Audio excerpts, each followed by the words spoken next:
Dijiste que volverías pronto y has tardado 50 años, le recrimina Adriana, después de una apasionada historia de amor de juventud vivida con Gabriel, medio siglo separados por un océano de incomunicación y el reencuentro, ahora ya en la vejez. La nostalgia de aquel primer amor y de la persona que una vez fuimos.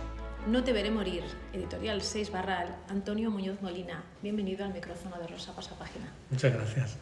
Un placer. Arrancas, decías ayer en la rueda de prensa que esta novela había sido como algo muy compulsivo a partir de un poema. Arrancas con un primer párrafo en el que Gabriel da su versión, un primer párrafo, una primera frase interminable, hasta que pasamos a la segunda parte. Yo creo que también es ese impulso de Gabriel, ¿no?, de contar desde su punto de vista cómo ve las cosas o cómo las sueña. Claro, es el impulso de alguien en un momento de incandescencia, digamos, porque es el momento en que va a encontrarse con ella. Es decir, el arranque de la novela es ese momento primero en que se encuentran frente a frente y el avance de él por la calle desde su hotel a la casa de ella, ¿no? Entonces, ese tiempo hay una intensidad tremenda porque, claro, se está acercando el momento del encuentro y al acercarse el momento del encuentro todo el pasado viene con una fuerza tremenda y en esa circunstancia la mente humana está haciendo conexiones continuas, ¿no? ¿Por qué? Porque está muy agitado, ¿no? Y lo que ocurre es que esa efervescencia de él también se corresponde con mi propia efervescencia al ir inventando la historia. ¿Sabes? Es decir, yo tenía una idea vaga, no vaga, pero bueno, una idea más simple de lo que quería contar, sí.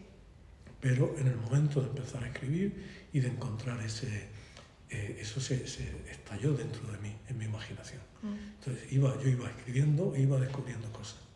¿No? Todos esos detalles que hay tantos detalles sobre el padre que sale del refugio, la embajada de Chile, se ve en el espejo de una sastrería, llega a la... Todo eso iba surgiendo mientras yo escribía, ¿no?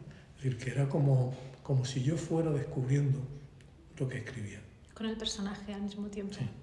Entonces eso te llevaba y yo me iba dejando llevar, no porque me lo hubiera propuesto, decir, voy a hacer aquí una virguería formal y voy a hacer una frase de 70 páginas. No, es que la materia que estaba contando pedía eso, ¿no? Y así fue surgiendo, ya te digo, es la confluencia entre el intento de retratar un alma, como dice Emily Dickinson, al rojo vivo, ¿no? Y retratar también mi propia sobreestimulación al inventar lo que estaba escribiendo. Necesidad de contarlo, de que saliera. Sí. Y de ir el asombro de ver yo mismo que iban saliendo cosas. De pronto sale que ha ido con su padre a visitar a Pau Casals y todo eso. Eso salió sobre la marcha, con muchas cosas en el libro. Hablábamos de espacio y de tiempo. Yo creo que la distancia sobre todo es el tiempo, los 50 años que han transcurrido. Y también hablábamos al principio de esta introducción en ese sueño que tiene Gabriel, cómo la ve en el sueño y cómo cuando llega la noche, como explicas en el libro, es cuando él, digamos, disfruta de esa forma de vivir. Pero es verdad que la tiene magnificada o es desde su punto de vista. Él está contando su punto de vista al lector. Tiene que fiarse de eso. Bueno, yo creo que tiene que fiarse de eso y también el lector tiene motivos para recelar de algunas cosas, igual que Adriana recela, ¿no? En el caso de él hay una cosa peculiar y es que ese recuerdo, el recuerdo de ella no es algo que él haya cuidado, es algo que se le ha impuesto a los sueños. Es decir, es la memoria durante el día. Tú recuerdas cosas más o menos conscientemente, pero hay muchas cosas de las que te olvidas. Y esas cosas olvidadas precisamente salen en los sueños, muchas veces, ¿no? Igual que en los sueños sale de pronto una persona a la que tú querías, que murió hace tiempo y de la que ya te acuerdas mucho menos, ¿no? pero de pronto esa persona vuelve en el sueño. Sí. Y vuelve con una precisión que la memoria consciente no la tiene. No, la memoria es mucho más defectuosa de lo que parece, ¿no? Entonces hay ese misterio, ¿no? De las cosas, ese misterio de que quizá una parte muy importante de nuestra psique no tiene que ver con nuestra voluntad, ¿no? Entonces eso me llamaba mucho la atención, ¿no? Y claro, en esa memoria, como con cualquier persona que hayamos querido, a la que nos vemos a lo largo de mucho tiempo, eso se va convirtiendo en un fantasma, porque nosotros no sabemos ya cómo es. Es verdad.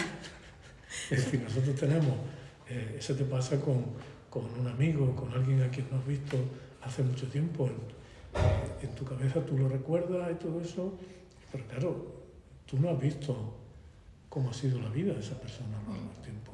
Tú ves a un amigo querido y hay como una ilusión de reconocimiento y que el tiempo no ha pasado, pero el tiempo sí ha pasado y lo ha cambiado él y te ha cambiado a ti. Sí, es verdad. La distancia también, ¿no? Esa distancia, porque él, se va a Estados Unidos a vivir y esa propia distancia te hace alejarte de lo tuyo. Tener una visión, no me refiero ya a Adriana, sino a su vida en España, ¿no? Te alejas de todo lo tuyo y al final acabas siendo un poco de ninguna parte, ¿no? Sí, es más, antes más que ahora también, ¿eh? Sí. Es decir, que yo creo que lo hablábamos ayer. Antes, tanto cuando se fue Gabriel Ariztu en el 67 y cuando se fue luego Michael en principio de los 90, entonces existía la distancia de verdad. Eso es algo que sí ha cambiado en los últimos 20 años, 20 y tantos años, ¿no? Es decir, ya nadie se va. No. Nadie se va, nunca. Ya no hay lejanía, porque llevas contigo todo lo que eres, y lo llevas en el móvil, y estás en Tombuctú, y haces un zoom con tu cuñada. La inmediatez. ¿Sabes? Sí. Es decir, que sí. el emigrante, antes cuando se iba un emigrante, imagínate todas las grandes migraciones del principio del siglo XX, los emigrantes italianos, los emigrantes judíos que llegaban a América, esos no volvían nunca. Esos se habían ido para siempre, ¿no? Y el que se va en los años 60 y todo eso, irse siempre es, a pesar de todo, a la larga, ¿no? Siempre se produce una gran lejanía. Pero quizá en esa época más, ¿no? Te digo, en el año 67 todavía viajaba mucha gente por barco. Es verdad. ¿No? ¿Cuánto tardaba una carta? Viajes interminables, sí. ¿No? En los años 90, yo recuerdo, en 1993, que es cuando yo estuve en Virginia, en una estancia en la que está inspirado el viaje de Michael, había una cosa muy simple que te voy a decir. Tú no leías periódicos españoles, ni leías nada sobre España en los periódicos, ni veías imágenes de España en las noticias, ni en la radio, ni en ningún sitio. Es decir, tu país de pronto era inexistente. ¿No? ¿Por qué? No había manera. Es que, tú imagínate, me acuerdo, ya bien avanzado en los años 90, en Nueva York se podían comprar El País y el ABC en el Hotel Waldorf Astoria. Ahí mismo, ¿sabes? Sí. Ahí. Claro. Y si no lo compraba, pues... Y eso, a las personas que estamos conectadas con eso te producía una sensación, es que un poco se te olvidaba, ¿sabes? Porque si tú no tienes ninguna huella del pasado en tu vida cotidiana, nada más que una carta que te llega de vez en cuando, o una llamada de teléfono que tiene que ser breve porque eran caros, ¿no? Entonces realmente irse lejos te desprendía, era fácil desprenderse de muchas cosas, ¿no? Y hay una cosa que es que si hay una pareja, ¿no? El que se queda y el que se va. El que se va, yo creo que eso se dice, el que se va olvida antes. Olvida antes, sí, es verdad. No, aunque se vaya, no se tiene que ir a Estados Unidos, se vaya a Zaragoza, ¿sabes? Es decir, Eso es verdad. Entre otras cosas porque cambias de vida, no estás entre tus cambia, recuerdos. No hay referencia. Eso es. El que se queda, para el que se queda todo es una referencia a la persona que se ha ido, ¿no? Va al bar y dice, aquí en este bar nos tomamos una cerveza, paseábamos por esta calle, ¿no? Sí, es verdad. Relaciones de amistad entre Gabriel y Julio. Julio es un personaje que arrastra una pérdida que no va a superar, no ha superado nunca. Yo creo que el tiempo, esa frase que utilizamos tanto, como que el tiempo todo lo cura, todo lo sana, todo se olvida. Yo creo que el tiempo a veces lo que hace es hacer más grande esa herida. Sí, en algunos casos sí. ¿Verdad? Eso me llamaba la atención de este personaje. Para mí también fue una sorpresa, ¿sabes? Porque al principio, cuando llegó la segunda parte, el yo que habla iba a ser más o menos yo mismo, ¿sabes? Es decir, hablando con Aristu, no tenía pensado que ese personaje tuviera una entidad propia, es decir, una entidad propia aparte del interlocutor, ¿no? Pero estaba escribiendo empecé a escribir cosas que eran recuerdos míos, ¿no? La llegada a Washington, ¿no? Los dignatarios esos africanos, tal, el profesor que te va a recoger, el derrumbamiento ese, todo es grande y nuevo y tal, ¿no? Pero según escribía, ese personaje empezó a diferir de mí. Había una cosa que era que cuando yo me fui también, mis hijos eran pequeños y los echaba mucho de menos, ¿no? Sí. Pero eso, que en mi caso era normal y que afortunadamente no tenía nada de drama, de pronto lo asocié al recuerdo de algo que me había contado un conocido mío, ¿sabes? Un conocido mío al que de pronto le pasó eso, inesperadamente, ¿no? Y que durante muchísimos años ha estado escribiendo, llamando, enviando cosas. Él tiene 2 hijos, no una hija, sin la mejor respuesta. Es decir, sus hijos nunca han respondido a él, nunca, ¿sabes? Eso me hacía pensar, digo, esto puede destruir a una persona. La incertidumbre, Antonio. Esa cosa, ¿no? Entonces ahí ya ese personaje empezó a cobrar otro tono un poco más sombrío, ¿no? Más desolado, ¿no?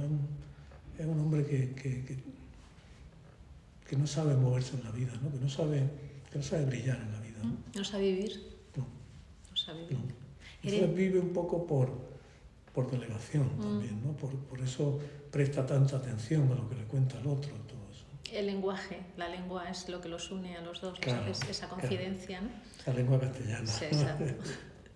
La herencia paterna, esa herencia inoculada, ¿no? Ese peso del infortunio, lo describes, y del miedo de su vida, el cargo de un hijo de no decepcionar a un padre. El sentirse siempre en deuda con tu padre, que no siempre ocurre, pero a veces sí. Es que yo creo que hay, por eso decía Borges que todo el mundo nace aristotélico o platónico, ¿no? Yo estoy convencido de que se nace deudor o acreedor, ¿no? Hay personas, y hablo en primera persona, que tendemos a sentirnos en deuda. Y hay personas que están siempre pidiendo cuentas, ¿no? Eso es así. Sí, pero esa deuda yo creo que es un poco porque piensas cuánto ha sufrido tu padre. Claro. Es que en eso también hay... La literatura es la mejor manera, creo yo, de explorar la ambivalencia de casi todo lo relacionado con el ser humano, ¿no? Entonces, por una parte, él tiene un padre que se ha preocupado generosamente por darle la mejor educación posible, ¿no? Además, en una época muy difícil, ¿no? Su padre quería salvarlo de la negrura a la que él había sucumbido, ¿no? Sí. Entonces, él quiere, pero claro, y todos, es decir, nosotros no somos seres aislados, ¿no? Dependemos mucho de los demás, de lo que los demás hacen por nosotros, de su ayuda, de su protección, de su estimulación y tal, ¿no? Pero al mismo tiempo, claro, esa aparte de lo que nosotros voluntariamente queremos transmitir a nuestros hijos, hay cosas que estamos transmitiendo involuntariamente, que quizás sean, ¿no? Y este hombre, sin proponérselo, probablemente le está transmitiendo a su hijo la ansiedad del que ha sufrido tanto, ¿no? Entonces el hijo, que ya te digo, que aprovecha, que es un hombre que tiene una buena vida, ¿no? Que aprovecha lo que ha aprendido, la educación que ha recibido, es decir, en un país tan cerrado ha tenido una educación de primera categoría, ¿no? Sí. Entonces, pero al mismo tiempo tiene esa sombra de obediencia, ¿no? Que quizás la responsabilidad no es del padre, sino suya, ¿no? Sí. Porque él es más conformista de lo que piensa, igual que probablemente, como ella sospecha, no la quiere tanto como él imagina. Sí. Vuelvo con el tiempo generacional, y dices la ancianidad, los viejos ya expulsados del mundo que ya les había pertenecido con la misma insolencia de esos jóvenes de ahora que hablan alto y ocupan las aceras con su pujanza física y su barullo colectivo. Así es la vida. Claro, es una cosa biológica. Sí. Eso, ¿no? Sí. Tú ves, bueno, todos hemos sido adolescentes y todos vamos a ser cuando tú ves, por ejemplo, yo cuando voy a dar una charla a un instituto, ¿no? Sí. Y tú ves los profesores, claro, son personas ya de juventud tardía o maduras, ¿no? Y tú ves, claro, que ves la pujanza física de los estudiantes, cómo bajan la escalera. Sí. Es decir, no es que sean maleducados, ni que sean malos, ni nada, es que es las hormonas que decimos. La fuerza corporal de juventud. Sí. ¿No? Es así. Sí. Es así. Y entonces tú te das cuenta que es así, que es ley de vida, ¿no? Y te das cuenta, a mí me pasa eso, ¿no? Y yo hago ejercicio y corro y voy al gimnasio y todo eso, pero tú ves que esa cosa como de manada, no quiero usar esa palabra que tiene una connotación un poco rara, sí. pero porque no es negativo lo que estoy diciendo, es la pujanza biológica. Sí. ¿Qué vamos a hacer? Sí, es lo que dices, la vida tal cual. Vida tal cual.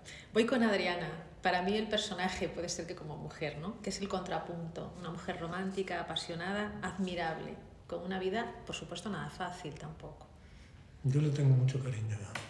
A mí me gusta siempre cuando escribo novelas, yo creo que siempre acabo enamorándome de las protagonistas que hago, ¿sabes? Porque es una mujer de la que hay cosas que sabemos y otras que no sabemos, ¿no? Porque ella, claro, por su apellido y por alguna cosa que ella dice, ella es de una familia que se refugió en España, una familia judía refugiada en España en la Segunda Guerra Mundial o por ahí, ¿no? Y ella, no sé, me gustaba esa integridad que hay en ella, ¿no? Sí. Sí, además desde principio a fin. Porque es romántica, pero también es muy lúcida. Muy inteligente. Tiene una lucidez que él no tiene, ¿no? Es decir, y de hecho, fíjate que las contradicciones entre lo que él cree que recuerda y lo que ella sabe que no era así. Claro, ¿no? claro. Porque, claro, su memoria es más infiel que la de ella. Su idealización de ella, ¿no? Claro, es que además una idealización no es exactamente favorable, ¿no? Pues cuando dice pasamos la noche entera juntos. No, y él se recordaba como de una película, ¿no? De haber pasado la noche entera con ella y salir al amanecer, tal. ¿No? Te fuiste porque tenías que cenar con tu familia. Sí, que yo no quería decir nada, pero es así. Hay una cosa muy bonita que casi lo hablábamos ayer sobre las miradas, ¿no? Porque aparte de lo de la edad y saber envejecer, pero esa mirada, no solamente lo que comentaba sobre cómo consigues que el lector pueda ver al personaje desde todos los puntos de vista del resto de los personajes, no solamente Gabriel, el amigo que no la conoce, y Fanny, por ejemplo, ¿no? Que es la ecuatoriana. Cómo podemos conocer al personaje desde distintos puntos de vista, porque en el fondo una persona, creo yo, eres 4 cosas o 3. Una, cómo eres tú, cómo te muestras y cómo te ven los demás. Y de esta forma yo creo que vemos los 3 puntos de ese Hay enfoque. otro que es cómo crees que eres. ¿Cómo crees que eres? Es que se me había olvidado. Y yo creo que es un poco, bueno, es lo que pretendes con los personajes. Sí, es que lo que yo quiero es hacer novelas que retraten de verdad la vida. Suena como antiguo, ¿no? O evidente, pero es así. Quiero retratar, quiero inventar personajes que parezcan seres vivos de verdad, ¿no? Y por ejemplo, en el caso para mí era muy importante esa cosa como poliédrica, ¿no? Que se fueran viendo caras distintas, ¿no? Porque cada persona tiene una mirada sobre el mundo y no hay miradas inferiores a otras, ¿no? Entonces había un momento que también para mí fue una sorpresa, ¿no? Que estaba, claro, Fanny pues como una sombra evidente, ¿no? Sí. Que vemos todos los días por la calle, ¿no? De pronto esa mujer cobra para mí una importancia. Y miro la historia, no es ella una figura al fondo, sino ella es quien mira. Exacto. Cobra un protagonismo. Eso es. Y eso es una cosa que la novela, el arte de la novela, yo creo que ha enseñado a los seres humanos. Y es que hay muchos puntos de vista. Y cada punto de vista crea el mundo de una cierta manera, ¿no? Y no hay puntos de vista mejores o peores, ni superiores o inferiores, porque muchas veces, además, el punto de vista del que está como en la sombra o al margen es el más agudo, ¿no? Ahí, las personas que están siendo observadas siempre no observan. Están... Sí.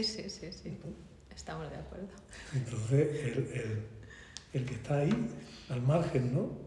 Ella, que no sabe prácticamente nada, lo está viendo de una cierta manera, lo ve a él de una cierta manera, ve a la señora, ve cómo ve su coquetería, ¿no? Entonces eso para mí, como te decía ayer, ¿no? Esa cuestión de la belleza no ya estropeada por el tiempo, sino madurada por el tiempo, ¿no? Al final, claro, el tiempo acaba, el final es el mismo siempre, ¿no? Pero hay me parece tan patético cuando ves a esa gente obsesionada por borrar las huellas del tiempo, ¿no? Pero si es que el tiempo embellece muchas veces. Es decir, si una persona se cuida un poco y tiene una templanza o una hondura en su conciencia, esa persona irradia belleza. Exacto. ¿No? Y esa irradiación para mí es fascinante, ¿sabes? Y está hecha, el personaje de ella está hecho de cosas que he ido observando en mujeres aquí y allá, ¿no? No sé, lo dije ayer, cuando yo tenía ya hecho el primer borrador de la novela y conocí en una cena cuando Elvira, cuando estaba haciendo una película, me llevaron a una cena con actores y actrices y todo eso, y vi a una actriz mayor y me fijé en el pelo, cómo lo tenía, era blanco y rizado, así, y la piel, ¿no? Y estuve fijándome durante la cena. Y cuando me fui a veces y añadí esos detalles para ella, ¿no? Para Adriana. Sí. Ese pelo era para ella. Sí. Su mirada no languidece nunca, a pesar de esa los mirada, años. Me parece precioso. Esa mirada yo la descubrí en Idea Vilariño, en Montevideo, una vez que estuve allí. La miré, estábamos cenando, y era Y fíjate que han pasado años, hace casi 30 años, ¿no? Y fue un solo día el que yo vi a esa mujer. Y esa mirada, yo dije, porque era una mirada fuera del tiempo, es una mirada no tocada por el paso del tiempo. Qué bonito. Era una mirada que no renunciaba a nada de la vida. Y con eso te decía todo. Sí. Claro, aparte de la belleza, es decir, los objetivos, un ojo muy bonito, ¿no? Pero esa, muchas veces las personas, según se van haciendo mayores, incluso personas jóvenes, la mirada está apagada, no es una mirada que no refleja interés por el mundo, ¿no? Y de pronto veía esa mirada en la que estaba todo la furia de observar y de participar. Bonito, ¿verdad? Asumir el paso del tiempo, aquello que pudo haber sido y no fue. Destino, azar, ese juego de palabras que usamos tanto. Bueno, yo creo que hay un primer condicionante que es el carácter, que es de nacimiento, ¿no? Sí, el carácter en líneas muy generales, ¿no? Pero tú naces con un carácter más activo o más contemplativo, más retraído o más abierto. Eso quien tiene hijos, quien tiene nietos lo ve desde el primer día, ¿no? Un carácter más templado o más iracundo. Luego, claro, te educas, ¿no? Entonces, como eso decía Nietzsche, parece, ¿no? Carácter es destino, ¿no? Y luego el azar. Sí. El azar que te va llevando para un lado y para otro y que tiene una importancia mucho mayor de la que nadie quiere concederle. Claro, si tú te pones a pensar y ves que la mayor parte de las cosas fundamentales que tienes, que has hecho, que has ganado, que has perdido, ha intervenido tanto el azar, ¿no? Escribir una novela. No sé, podría no haberse me ocurrido desde comienzo, ¿no? ¿Quién sabe? La música como refugio, pero la música también para escribir. No, yo mientras estoy escribiendo no pongo música. No. Esa música no potencia una escena determinada. ¿No? Pero no mientras se está escribiendo. ¿No? No, porque la música, yo no puedo escribir requiere una concentración absoluta. Otra cosa es que yo a veces me ponga en un cierto momento una cierta música para fijarme un poco cómo está hecha y tomar como una... Pero estar acompañado por música mientras escribo no puedo. Para inspirar nada. No, en absoluto. Me te inspira, pero no en el momento de escribir. Es decir, a mí, por ejemplo, es evidente que la suite de cello de Bach tiene mucha influencia sobre esta obra, y no solo argumental, ¿no? O que el sentido de la composición musical, sobre todo los cuartetos de cuerda, ¿no? Y esa composición rigurosa, en parte separada entre sí, ¿no? Cada una de ellas con su identidad distinta, ¿no? Eso es una influencia también muy poderosa, ¿no?